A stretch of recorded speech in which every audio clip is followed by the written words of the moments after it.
من ارادت دارم خدمت آقای عارف، ایشون رو به انصاف میشناسم. من چند نکته میخوام عرض کنم و توضیح ایشون رو بشنوم.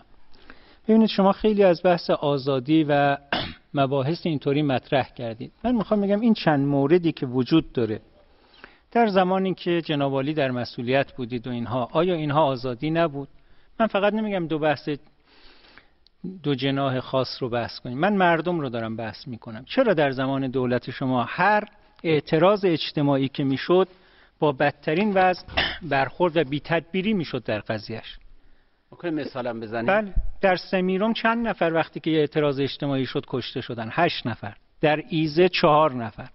در فیروزآباد 4 نفر. در سبزوار 1 نفر. اینا با دستور دولت بود؟ من بحثم اینه، تدبیر دیگه. بالاخره اینها استانداری ها، تأمین های استانی ها همه زیر نظر دولته، زیر نظر شورای تأمین استانه و استانداری هاست.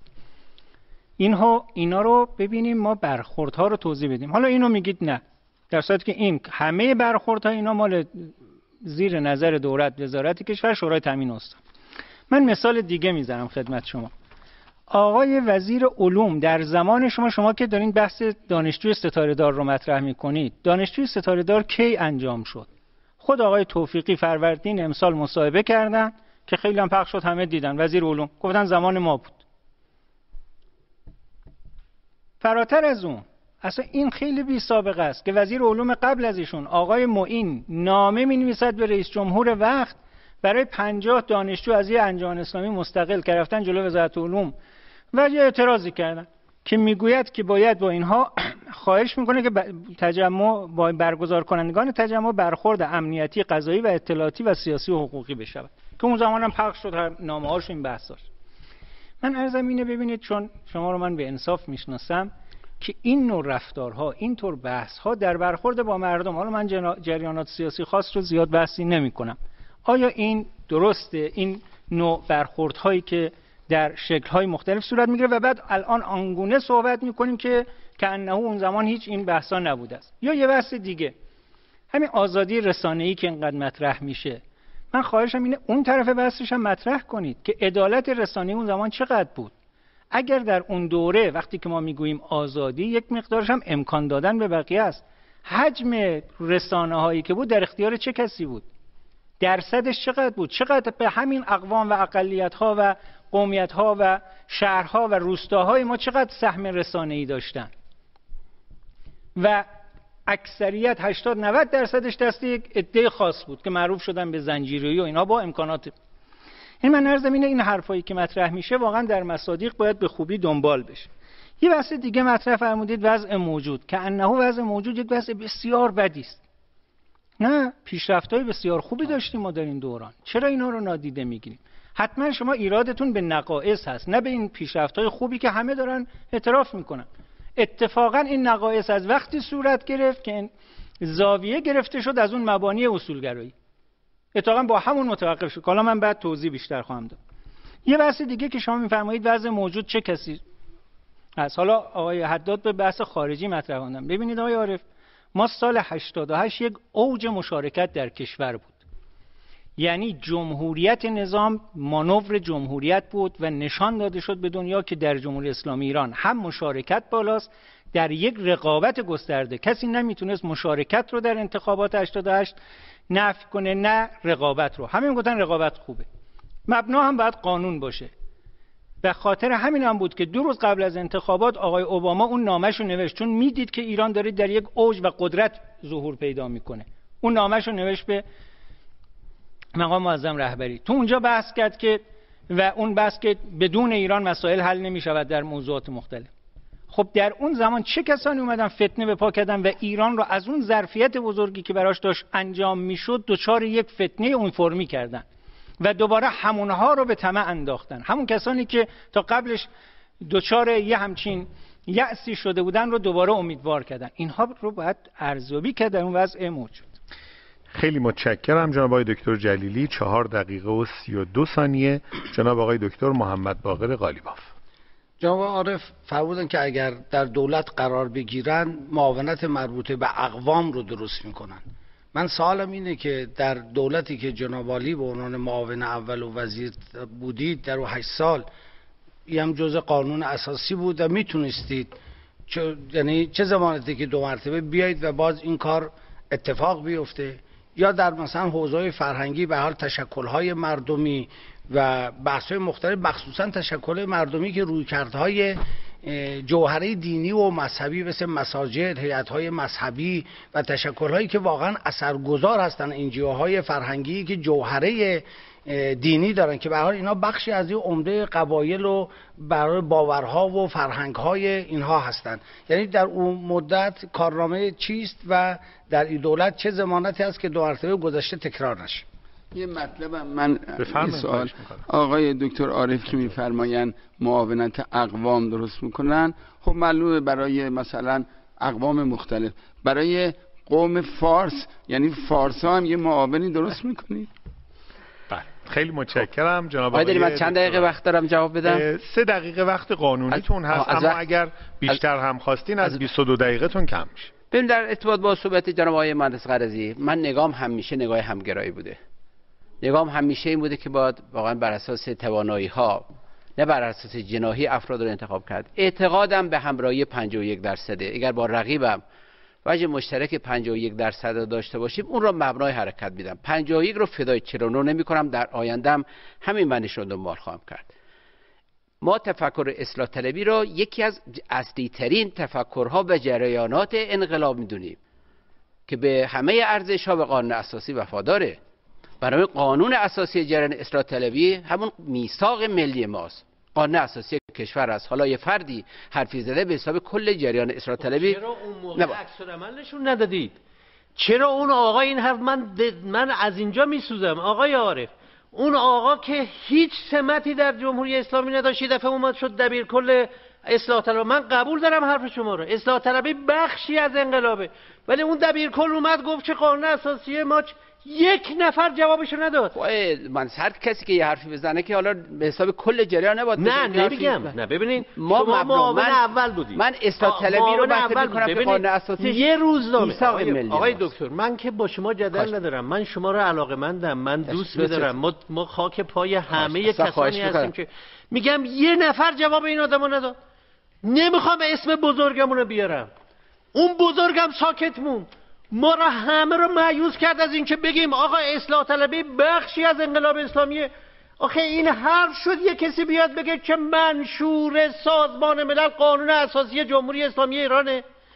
اگه من این حرفو بذارم بمیرم به خدا شهیده، برای اینکه آقای حیدری سال 1328 وقتی که سازمان ملل تشکیل شد تو مسجد نوی اصفهان، مرحوم حاج میرزا آقای شیرازی اومد رفت منبر، اون قانون شورای امنیت رو با نامه حضرت امیر برای مالک مقایسه کرد، گفت ببینید مردم این منشور سازمان ملله، اینم قانون، اینم مکاتبه حضرت امیر. آخه تو این مملکت من کاری به سیاست ندارم، آدم اینقدر بایستی که خودش رو حفظ نکنه یا مطلع نباشه، بعدم نه یه روزنامه اصلاح طلب، نه یه مسئولی، نه یه کسی تو دهن این آدم نزد. خب این که نمیشه کار. من اینا رو میگم برای اصلاح طلبای آینده. آقایون اصلاح طلب آینده، من عمرم تمامه. شما اگر میخواین تو این کشور صاحب امتیاز باشید، این قانون اساسی 98.2% رأی داره. خیلی ممنون. در آقای رضای بحث شایسته سالاری رو مطرح کردم. من در همه برنامه‌هام این را ملاک قرار دادم. عمل کردم هم در پاسخ به جناب آقای دکتر ولایت همین بوده. من در وزارت پست تلگراف یک معاون راست داشتم و تعدادی از مدیران عامل شرکت‌های مخابرات از دوستان و عزیزان اصولگرا بودند. 2 تن از معاونان سازمان مدیریت از عزیزانم در جریان اصولگرا بود. این که حذف کردن، یا خود آقای خاتمی بگم، آقای خاتمی از وزیری در کابینش استفاده کرد که به او رأی نداده بود و در کابینش از وزیری استفاده کرد که رقیب انتخاباتی او بود. حالا مواردی هم ممکنه بد عمل کردم، من بنا نیست در اینجا دفاع کنم از همه عملکرد دولت اصلاحات. اون منش اصلاح طلبی و راه و روشی که من در آینده دنبال خواهم کرد رو مرتب میکنم. خب بس جناب آقای دکتر حداد عدم استفاده از همه ظرفیت‌ها، من بحثم همینه. شرایط کشور طوری است که ما باید از همه ظرفیت‌های داخل کشور بر مبنای تعهدشون به ارزش‌ها، تعهدشون به قانون اساسی و تواناییشون استفاده کنیم، محدود نکنیم خودنا به یک جریان. و این که آقای احمدی نژاد اصولگرا هست یا نیست، جناب آقای حداد در 7 سال حداقل تمام جریان اصولگرا پشت سر آقای حداد ایستادن. پشت سر آقای احمدی نژاد ایستادن، اخیراً این مقدار فاصله گرفتن. من اینو میگم، بحثم اینه که بیایم همه با هم برای حل مشکلات کشور کمک کنیم و یک دولت مقتدر رو روی کار بیاریم. خب بحث‌های آقای دکتر جلیلی رو ببینید، رشد رسانه ها، رشد نشریات، رشد احزاب، NGO ها در بخش‌های مختلف در زمان 8 سال اصلاحات قابل مقایسه با هیچ زمانی دیگه نیست.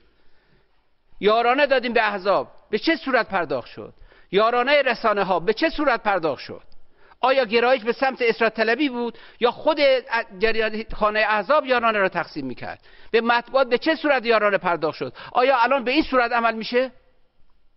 آیا یارانه ای که الان به روزنامه های جریان اصولگرا داده میشه عین اون به جریان روزنامه های اصلاح طلب داده میشه؟ من خواهش میکنم وزارت ارشاد گزارش بده به مردم. من بحثم اینه، عدالت رو دنبال کنیم. ما باید زمینه رشد مردم رو، آزادی بیان رو، آزادی رو بر طبق قانون اساسی فراهم کنیم و هیچ راهی جز اعتماد به مردم، هیچ راهی جز اعتماد به جوانها و پذیرفتن خطاشون نداریم. البته بله پیشرفت‌های خیلی خوبی داشتیم، بنابراین هست که اینجا بشینیم مشکلات بگیم برای که راه حل برای مشکلات پیدا بکنیم. خوشبختانه در زمینه علمی واقعا دستاوردهای ارزنده داشتیم. من نانو را اشاره کنم، در سال 80 من آخر کار مدیریت هم در سازمان مدیریت بودم. یکی از همکاران دفتر فناوری و اطلاعات اومد با من گزارش داد که نانو چه وضعیتی در کشور، در دنیا داره پیدا میکنه و گفت چون تازه شروع کرده نانو، ما میتوانیم در فناوری نانو که جزء فناوری های پیشرفته است دستاوردهای ارزنده یا داشته باشیم. این بحث کشید به زمانی که من معاون اول شدم، ادامه داد. بحث ایشون بود که باید یا رئیس جمهور یا معاون اول مسئولیت این کار رو بپذیرد تا یک اتفاقی در کشور بیفته. من به شوخی به ایشون گفتم که من حاضرم رئیس ستاد نانو بشم به شرطی که شما تعهد بدید که ظرف چند سال جز 15 کشور اول دنیا باشید. و الان افتخار میکنیم که رتبه اون یک رقمی شده در دنیا. بله تصمیم گرفتیم، حمایت کردیم، چند سال خوشبختانه وضع خوبی پیدا کردیم. ظرفیت کشور را نشون میده، توانایی کشور را نشون میده. بله دستاوردهای ارزنده‌ای رو ما در همه بخش‌ها داشتیم. بحث‌های سال 88 ببینید، من در دانشگاه که رفتم یکی از مطالبات جدی دانشجویان مسائل سال 88 من نگام اینه جناب آقای دکتر جلیلی، در 4 سال گذشته تریبون‌ها یک سویه فقط و فقط انحصاراً در اختیار یک جریان بوده، به جریان دیگه اجازه دفاع و نقطه نظرات خودشون ندادن. بیاییم در یک فضای کارشناسی، در یک فضای دوستانه تحلیل کنیم حوادث قبل از 88 در حین برگزاری انتخابات و بعد از 88 رو همه اینا تحلیل کنیم. با چه نظری؟ با نگاه آینده که انشاءالله دیگر این لکه ننگ تکرار نشود. ما نباید در گذشته متوقف بشیم. اگر نقدی میکنیم برای اصلاح آینده باید باشه. آقای دکتر جلیلی، من نگام اینه. من در تمام دانشگاهی که رفتم سعی کردم دانشجویان رو متقاعد کنم. مسئله امروز ما دانشجویان بود که مشارکت حد اکثری است. دوستان هزینه دادن بعضی دانشجویان، مشکل داشتن. خود شما استاد هستید، میدونید. ما باید از گذشته فعلا عبور کنیم. ما بس اون که یک وقتی زمان پیش بیاید که در یک فضای کارشناسی بیاییم بحث رو مطرح کنیم. صدا و سیما چیکار کرد در 4 سال گذشته؟ تصویر آقای خاتمی را به عنوان جاسوس نشون داد. این 4 سال گذشته این اخلاقه؟ این یک سویه رفتن خونه قاضی نیست؟ من نمیخوام از اسامی استفاده کنم، متاسفم استفاده میکنم. والله قسم به خاطر کسب رأی نیست، به خاطر اخلاقیه که بهش پایبند هستم. من خودم اخلاق مدار میدونم. هیچ وقت وسیله برای من توجیه نکرده به هدف برسم. من برام والله قسم وسیله مهمتر از هدفه. و نظامم را دوست دارم، اعتقاد دارم، به نظامم اعتقاد دارم، به ولایت فقیه اعتقاد قلبی و صمیمانه دارم، به قانون اساسی پایبند هستم. آقای دکتر جلیلی، چرا باید به هم برچسب بزنیم؟ ما باید کشور را اصلاح کنیم. در دنیایی که میدونیم با چه سرعتی داره جلو میره، ما باید انشاءالله با همدلی و صمیمیت جلو بریم. در گذشته نمیتونیم متوقف باشیم. من نمیخوام بحث‌های 88 رو باز کنم. 4 سال خداوند به من توانایی داد سکوت کنم، سکوت معنادار. درد میکشیدم. گاهی با جناب آقای حداد در مجمع تشخیص مسلحت خصوصی صحبت میکردم. خدا میدونه این 4 سال چقدر دلم درد گرفت. نگران آینده کشور هستیم، همه اون نگران هستیم. باید کشور رو بسازیم. چرا باید بر علیه هم فقط از حربه چماق استفاده کنیم؟ جناب آقای دکتر جلیلی، ما باید با صمیمیت، با یک نگاه مشترک ببینید ما اختلاف نظر داریم روی راهبردها، روی اعتقادات، هیچ اختلاف نظری با هم نداریم. بله اختلاف سلیقه داریم، اشکالی هم نداریم، محترمه و میتواند اختلاف سلیقه، جناب آقای مهندس قرضی، اختلاف سلیقه میتونه باعث تحرک بشه، باعث شادابی بشه، باعث نشاط بشه. ما نباید جوانان عزیز رو از دست بدیم. مسئله امروز ما حفظ جوان هاست، مسئله امروز ما حل مشکلات جوانهای کشورمون هست. جناب آقای دکتر غالیبا بحث دولت گذشته و معاونت اقوام رو ببینید، من اینجا نیومدم که بگم هر کاری که در دولت گذشته شده من تایید کنم. اشکالاتی ممکنه داشته باشه. من بناس از همه تجارب خوب دولت‌های گذشته استفاده کنم. اگرم ایرادی داشته با شهامت میپذیریم. با بنامونه که در گذشته متوقف نشیم. بنامونه که اصلاح کنیم. بنامونه که از همه دستاوردهای ارزنده دولت اصلاحات استفاده کنیم. نقدهایی داریم خودمون. انشالله اگر روی کار بیایم اون اشکالات رو کنار خواهیم گذاشت. بسیار متشکرم جناب آقای دکتر عارف. یه لحظه عرض کنم آقای عارف، من به جز 2-3 تا اطلاعات که دادم به شما برچسب یا چماقی زدم که میفرمایید؟ آخه بحث 88 تو به اون صورت من 2-3 تا اطلاعات دادم. من میگم که در دوران اصلاحات این کارا شد. اخبارم هم سعی کردم اخبار دقیق باشه. این کجا اسمش برچسب و چماقه؟ بعد نکته دوم این که شما میفرمایید آیا قبول ندارید که یک ظلم بزرگ به نظام شد؟ قطعا قبول دارم. سکوت کرد. ظلمی که همیشه در تاریخ میماند قبول دارم. ظلم شد. باید ریشه‌یابی کنیم علتش چی بود، مسببینش کیا بودن و سهم تک تک افراد گروه ها رو مشخص کنیم. من اعتقاد دارم، کاملا قبول دارم. ان شاء الله امیدوارم یه وقتی پیش بیاد که به هر حال اگر یک سوالی مطرح میشه و یک اطلاعات دقیقی رو بیان میشود ما این رو بگوییم چماق و اینها، بعدن که کسی در حکومت باشه که دیگه حتما همه رو چماقدار میدونه. نه حالا یزدیا که میدونه اهل چماق هستن چماقدار کاری داره. واقعا به عنوان یه پدیده عرض میکنم خدمتتون که 2 دفعه در جمهوری اسلامی اتفاق افتاد. هر 2 دفعهش اینطوری شد که وزیر نفت عوض شد، وزیر بعدی که اومد قیمت نفت افتاد. یعنی بنده که وزیر نفت بودم من نفت $29 فروختم اومدم، تقریبا 15 روز بعدش دفعه شد $7. یا در دولت آقای هاشمی وقتی که ایشون بودن تا $18 دقیق نفت میفروختن، یه دفعه وزیر بعدی اومد شد $7. من چون بالاخره سینه ما هم مال عذابی است که کشیدیم، بیایم قبول بکنیم که ما عناصری رو که انتخاب کردیم در دولت‌ها اینا عناصر انتخابی نبودن، انتصابی بودن. شما نتونست، یعنی هیچ کس، نه اصولگرا، یکیش در اصولگرا اتفاق افتاد، یکیش هم در اصلاح طلب اتفاق افتاد. هر دو تا وزیر نفت آوردن، قیمت نفت افتاد پایین و دیگه هم برنگشت. و حالا آقای عارف میفرمان که آره خیلی بد شد قیمت نشد، تقصیر وزیرت بود بابا. اون اصولگرا هم تقصیر وزیرش بود، وزیرش بلد نبود، اومد رفت یه حرفی زد قیمت نفت افتاد. حالا من توانایی دفاعی از خودم دارم ولی نمیخوام اسم ببرم، ولی نشناختن دنیا، نشناختن وظیفه، روی کار آوردن آدم‌هایی که منسوب به ستادهایمان گرفتاریش فراوونه. بیایم تعهد کنیم با هم که از رفقامون دعوت نکنیم. آخه این چه وضعیه که حالا تا امروز همین دورهش تا امروز $18 فرض شده $7.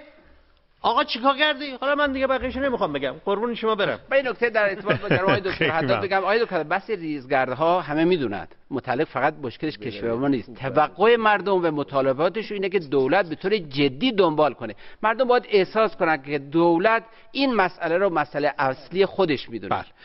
خیلی متشکرم، خیلی متشکرم.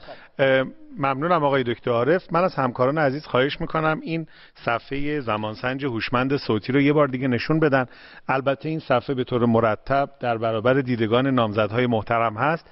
ما با تفاوت عدد 22 تا این اعدادی که مقابل تصاویر و اسامی عزیزان هست فرصت باقی مانده است تا پایان بخش اول که هنوز 3 نامزد صحبت‌هاشون رو مطرح نکردن. خواهش میکنم زمان بندی ها رو رعایت بفرمایید که انشالله در انتها دچار مشکل